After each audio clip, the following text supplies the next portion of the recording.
Bonjour, nous sommes à la veille d'une décision de justice au Groenland concernant Paul Watson. Paul Watson est un militant radical écologiste dans lequel je me reconnais parce que la cause qu'il défend est universelle. Sa radicalité, je me reconnais dedans parce que les enjeux exigent aujourd'hui cette radicalité. Et elle est justifiée parce que il y a une surdité dingue des institutions internationales concernant les grands enjeux de notre planète. Pas que les enjeux écologistes, mais aussi d'autres enjeux. J'en ai déjà parlé, j'en reparlerai.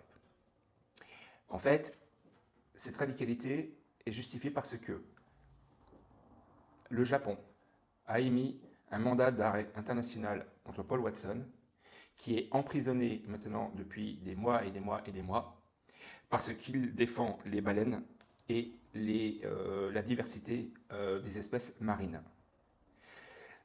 Comment expliquer qu'un mandat d'arrêt international prive de liberté Paul Watson? C'est véritablement scandaleux et honteux. C'est un exemple parmi tant d'exemples qui montrent qu'il faut refondre toutes les relations internationales et les institutions qui sont totalement déplacées et aujourd'hui inutiles.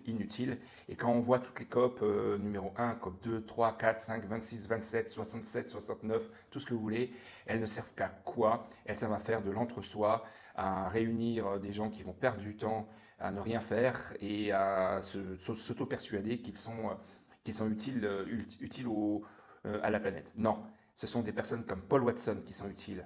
Et c'est Paul Watson qui est privé de liberté.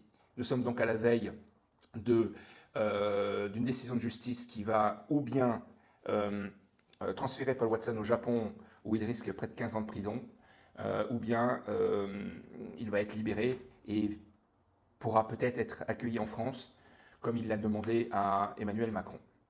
Alors, nous sommes donc à la veille d'une décision de justice importante, et je vous donne rendez-vous donc demain pour, à l'issue de la décision de justice, réagir et promouvoir le combat de Paul Watson, qui est un combat tant sur la forme que sur le fond, auquel je me reconnais, tant sur sa radicalité que sur les valeurs qu'il défend.